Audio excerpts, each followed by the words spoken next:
동호서와 함께 보고 있습니다.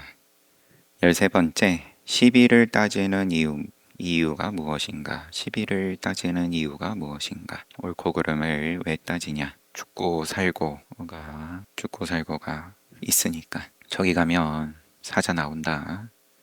저기 가면 안 된다. 잘못됐다. 저기 안 가는 것은 옳다. 생명이 있고 몸이 있고 그러면 당연히 시비 있는 거고, 이건 먹으면은 독버섯이다. 이거는 보약이다. 물론 뭐 이렇게 단순하진 않겠죠.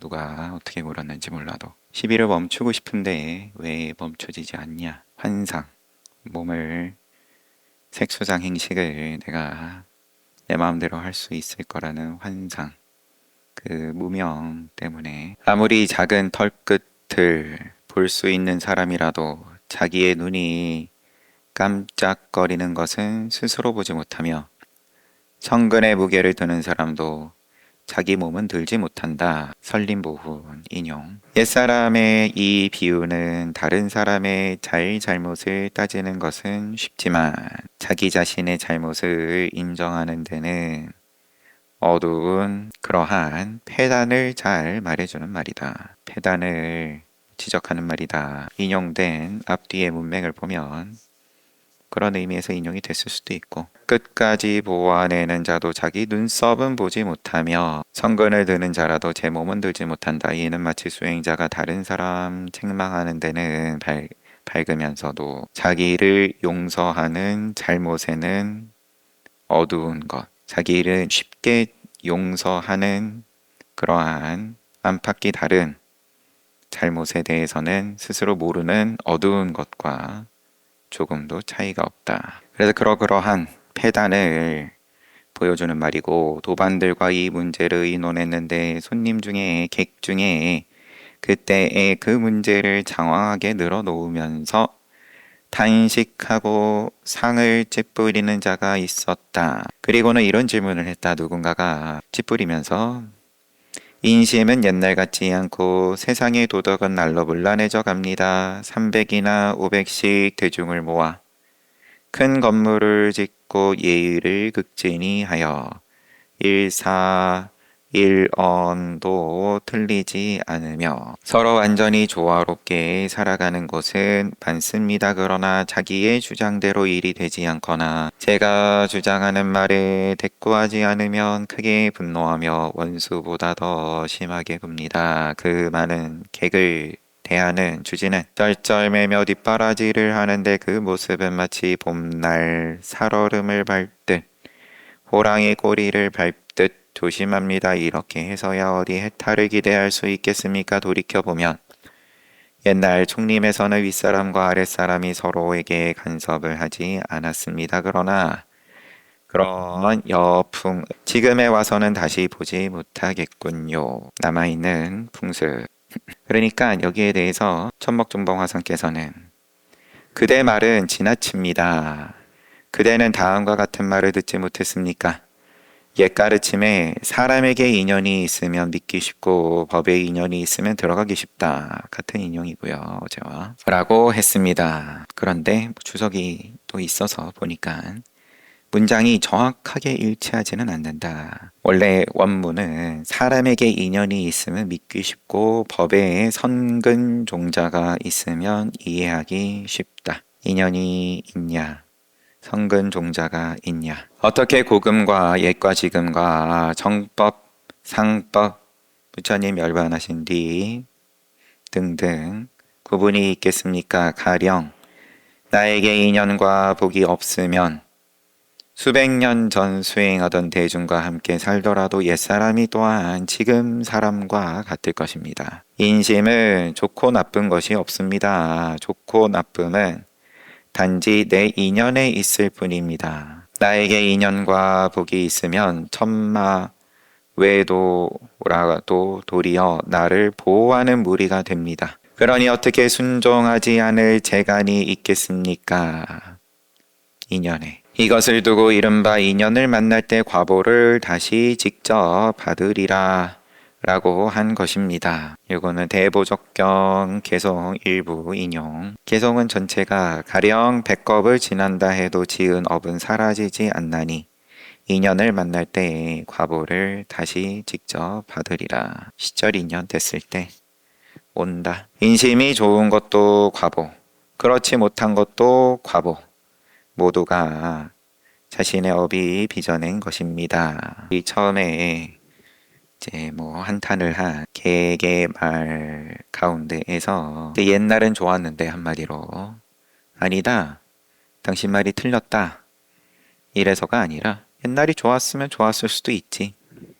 아니면 당사자가 착각하면 착각인 걸 수도 있지만 좋으면 좋은 대로 그때는 그러면 그런 인연이었을 테고 좋은 인연, 복이 되는 인연. 지금은 좀 부족한 인연. 그러면 그런 거지. 그냥 인연인 거고. 옛날에는 좋았는데 잘 됐는데 지금은 뭐가 안 좋다.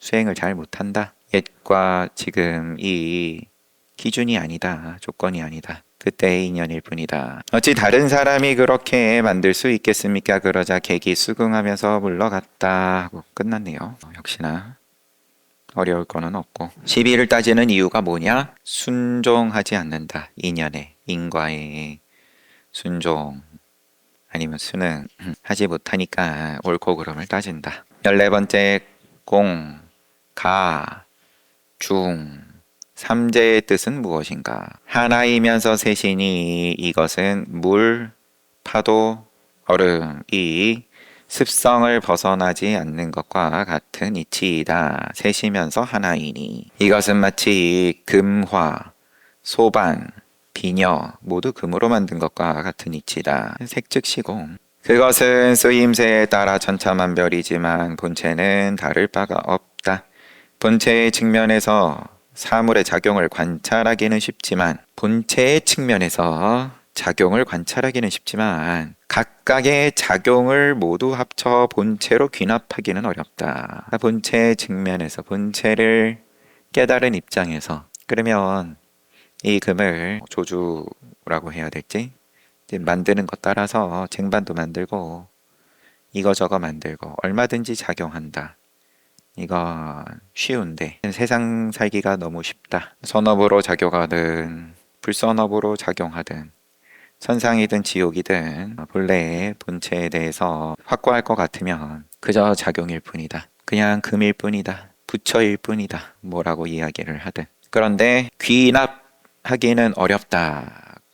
반대 방향으로 본체를 모르면서 천상을 보면서 깨달음을, 지옥을 겪으면서 깨달음을 보기는 희유한 일이다. 모름지기 알아야 할 것은 본체는 작용하는 속에 있고 그 작용 가운데 분명하다. 본체는 작용하는 속에서 본체를 찾을 수 있다. 만약 오묘하게 깨닫지 않고 아르마리로만 이해한다면 서로 맞아 떨어지지를 않는다.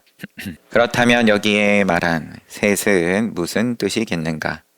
진재, 속재, 중도 제1의제이다. 주석이 있어서 진재는 진리, 속재는 세간, 일반에서 인정하는 도리, 인과법, 진재는 열반법. 인도 불교에서는 진재와 속재의 두 가지 구분만 두어 진재를 제1의제라고도 하였으나 중국에 들어와서 중도 제1의제가 붙었다. 진재는 공, 빌공자 공으로 속재는 가, 거짓가짜, 파악하고 공과 가를 뛰어넘는 제3의 중도의 진리를 설정하여 중이라고 하였다. 대승보살 코드가 들어있는 거죠. 진재 속재고 진재가 곧 깨달음이고 안욕더라 삼약삼불이고 근데 인도 불교의 역사에서 또 법에 집착을 하고 그러한 또 모양에 빠지는 줄 모르고 빠지고 머무르고 그러니까 진재를 붙잡고 자 진재는 너가 아는 그러한 진재가 아니야 이렇게 말하는 것보다 이제 그거는 안 건들면서 그래 네 진재 맞다 하지만 중도 제1의제가 있었지 그거보다 더 좋은 거 있었지? 성문, 영각, 그거 말고 더 좋은 거 있었지? 보살 있었지? 그러면은 또 관심을 갖는다. 싸우기가 좋다. 뭐 싸운다고 표현하니까 그렇지만 너도 진재 나도 진재 그런 하지만 두 진재는 완전히 다른 진재. 그러면서 평행선을 달리면서 투닥거리는 것보다 선지식의 입장에선 그렇게 할 수도 있고 그렇게 하려면 하지만 짠 하고 이런 게 있었다 하고 새로운 걸 흔들면서 그러면은 머물고 있는 걸 손에 쥐고 있던 걸 내려놓게끔 이렇게 거칠게 너무 단순화해서 이야기를 하면 어폐가 분명히 있기는 하겠지만 크게 봤을 때는 인도에서 이야기하는 진제 속자의 두 개였는데 중국으로 넘어와서 중도 제1의제다. 그러면은 중국 불교가 더 뛰어난 거냐? 아니면은 원리주의적으로 부처님께서 말씀하시지 않은 중도 제1의제를 흔드는 너희들이 외도다. 끝이 없으니까. 그렇다면 하나는 무엇인가? 바로 그 사람의 본래 마음이다. 본질이 뭐냐? 그러면 이렇게 저렇게 작용이 뻗어나가기 이전에 본질은 여기서 본체는 바로 그 사람의 본래 마음이다. 하나이면서 셋이다 라고 말하는 것은 이 마음이고 진재이기도 하고 속재이기도 하고 중도 제1의제이기도 하다는 거다. 셋이면서 하나다고 한 말은 진재, 속재, 중도 제1의제가 모두 자기 마음의 현량이 변화하여 현전한 화신불 말하자면 해낸 것이라는 의미이다. 형계 스님께서는 711년부터 사신 분이에요. 진재는 모든 법을 부정하고 속재는 모든 법을 긍정하고 중도 제1의제는 모든 법을 회통한다. 셋이 곧 하나이다. 아니요, 하나가 셋이다. 그거보단 그냥 셋이 하나다. 이제 요거를 좀 더 풀어가지고 쓰면 모든 일체 모양에 대해서 용납하지 않는 진재, 일체 모양을 다 대삼라만상을 긍정하는 속재, 이걸 다 회통을 하는 중도 제1의제. 그라머리의 가르침에도 이치로는 본래 진재와 속재 둘이지만 깨닫고 보면 본래는 항상 하나이다. 이것은 출처가 인왕경 제1의제 속에 속재가 들어가는지를 묻는 파사익왕의 질문에 꼬살라 빠세나디왕 질문에 부처님께서 답하시면서 소개한 과거 7불의 개송에 나오는 구절. 여튼 다만 경에는 깨닫고 보면 본래 항상 하나이나 이치로는 항상 둘이다. 순서를 바꿔가지고 전목정보 화상께서는 쓰셨다. 형계 스님에 대한 주석은 굳이 안 보겠습니다.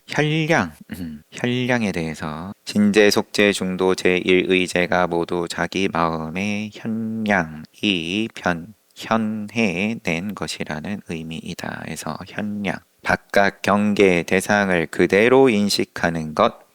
예를 들면 맑은 거울이 어떤 형상이든 그대로 비추듯 꽃은 꽃, 노래는 노래, 냄새는 냄새, 매운 것은 매운 대로 맛보고 굳은 것은 굳은 대로 느끼고 조금도 분별하고 미루어 구하는 생각이 없는 것. 그러면 받냐 일라나요? 더 세부적으로 따지면 넘어가겠습니다. 어디를 보다가 주석 보다가 현수 스님이 말한 사구의 개성에도 순서를 임의로 바꾸신 거죠. 여기서의 더 잘 들어맞게 진재를 의지하여 속재로, 그 인용은 이제 앞에 거였고 그냥 넘어가고요.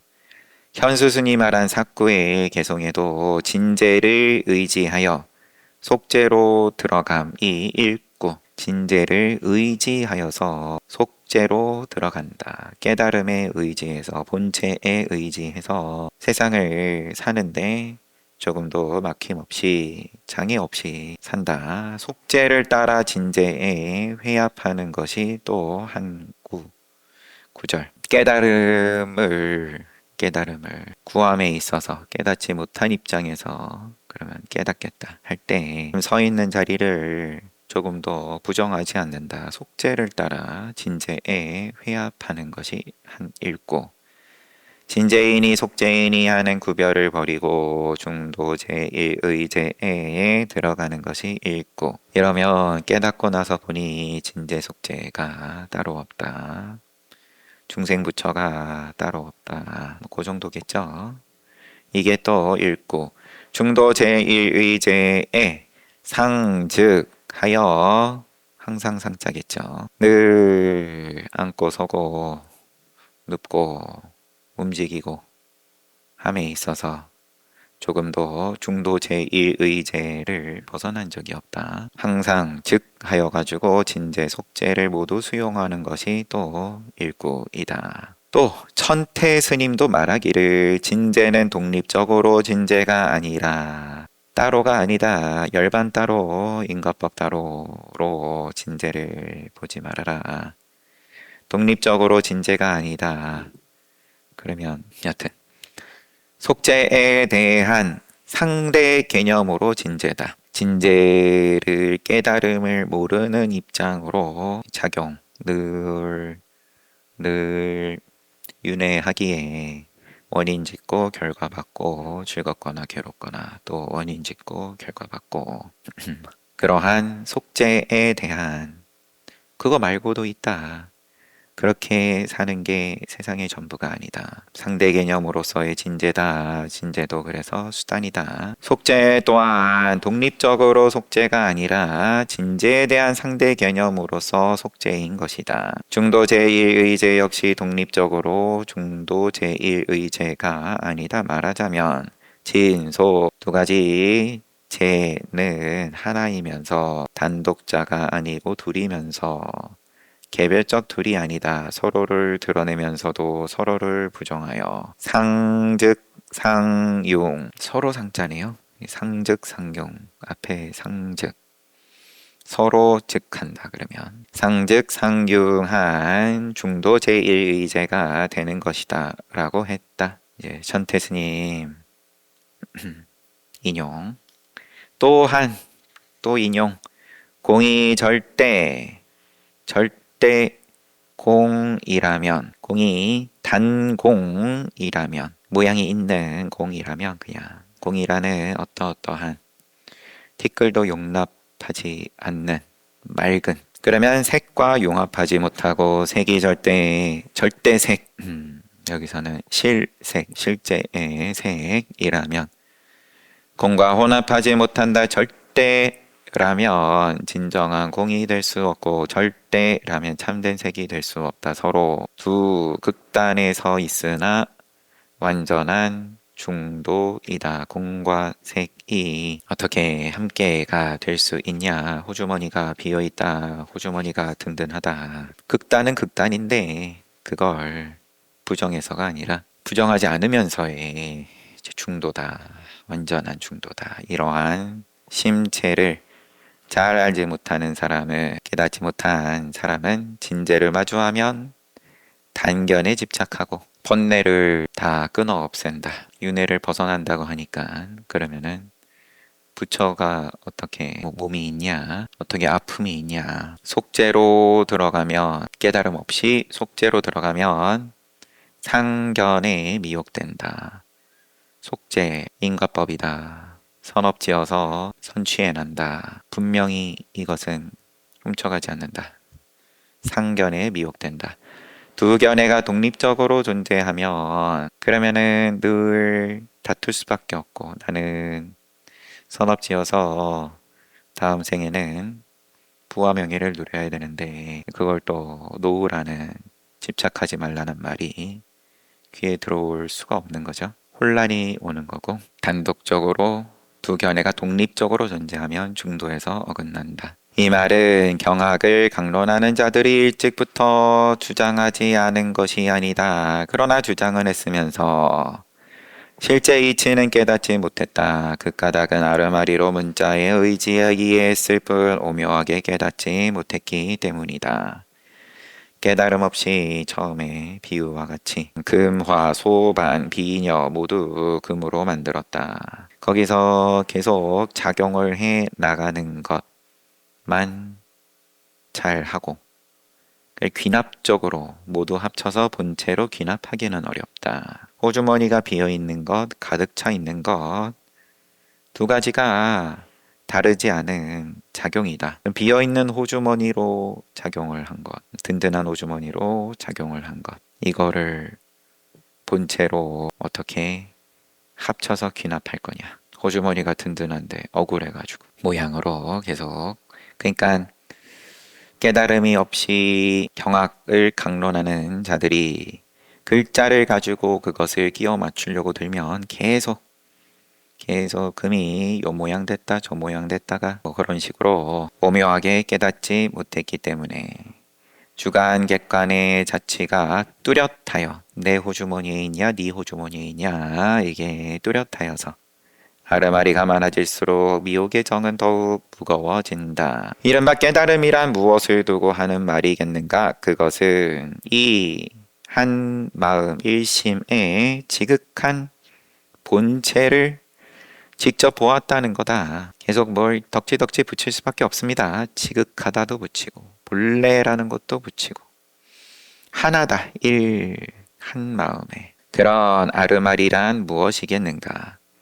깨달음은 이렇고 깨달음은 일심의 지극한 본체를 직접 보는 거고 아르마리란 그것은 삼재, 진재, 속재, 중도, 제1의 재 헛된 자취만을 마냥 연구하는 것이다. 깨달음은 아르마리와 다르고 아르마리는 깨달음과 다르다.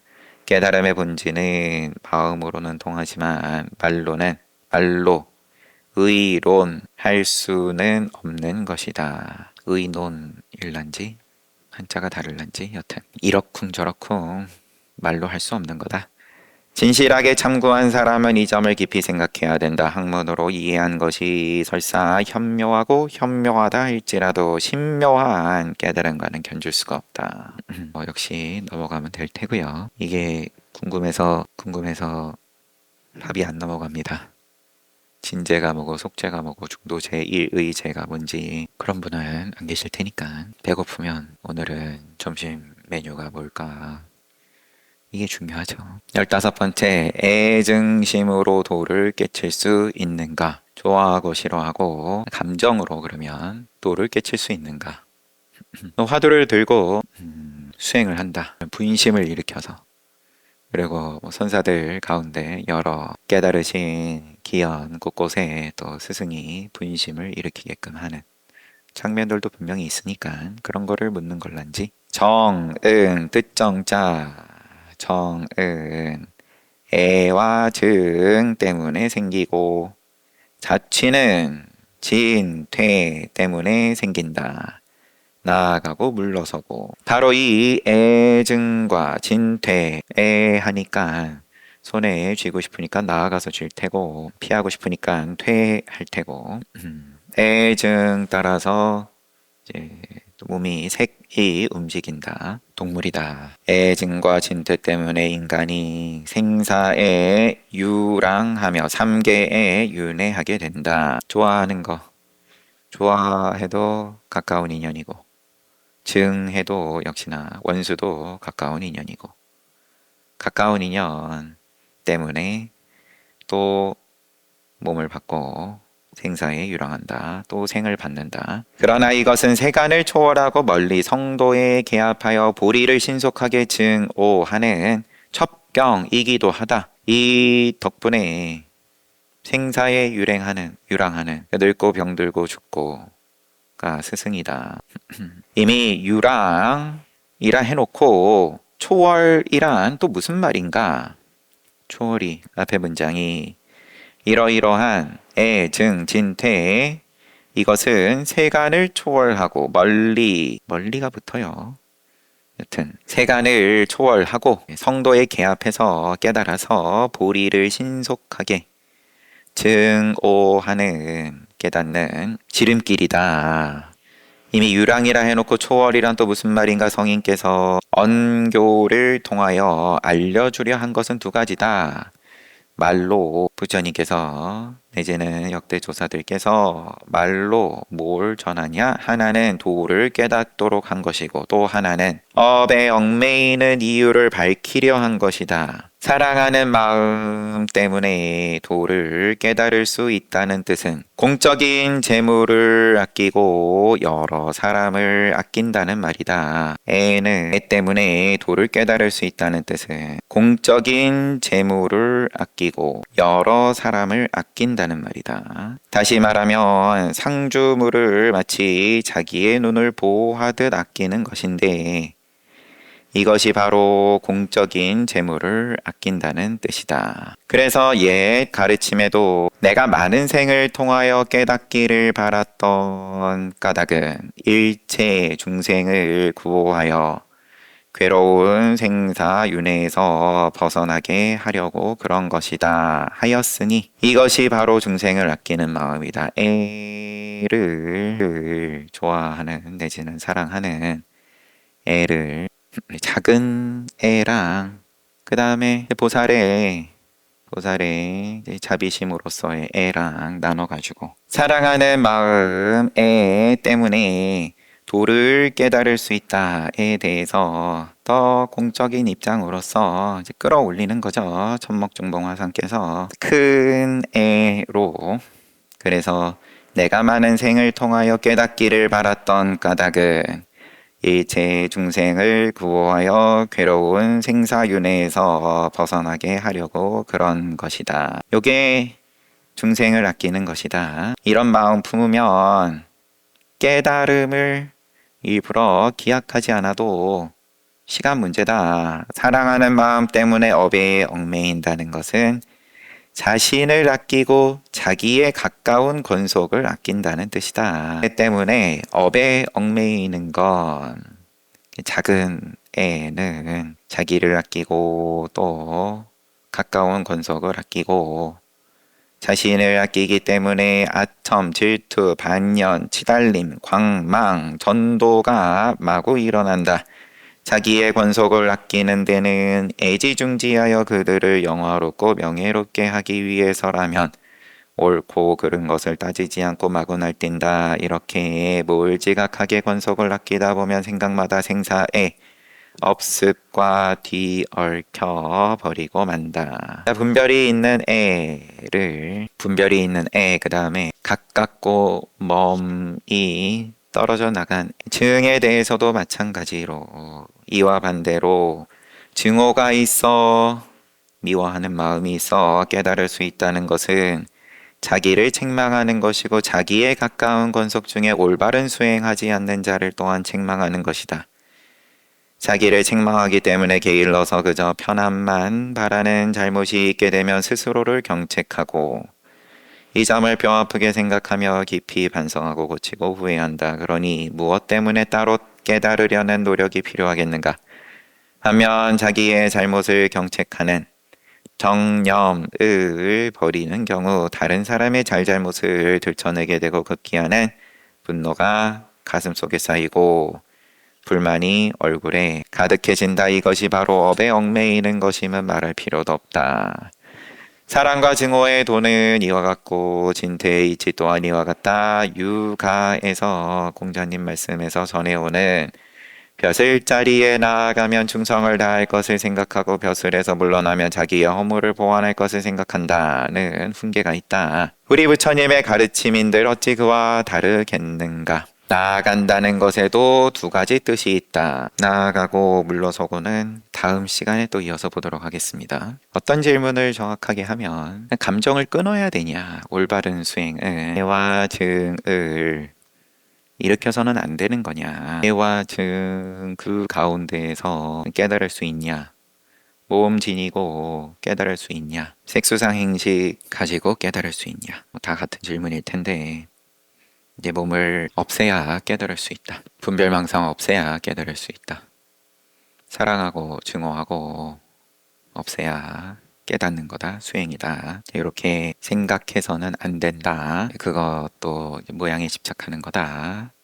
이렇게 말씀을 안 하시고 여기서는 지금 아주 기초 어떤 초등학교 도덕 뭐 이렇게까지 얘기하면 과한 건지는 모르겠지만 뭐 그러면서 나를 사랑하고 내지는 내 주변에 가까운 사람 사랑하고 그거보다 더 큰 사랑이 있고 미워하는 것의 증에 대해서는 이제 스스로를 경책하고 뭐 참회하고 이제 그렇게 수단으로서 방편으로 또 얼마든지 쓸 수 있는 거다. 그러니까 애와 증이 무슨 잘못이 있냐 깨달음에 있어서 잘 봤습니다. 쉬었다가 정진합시다.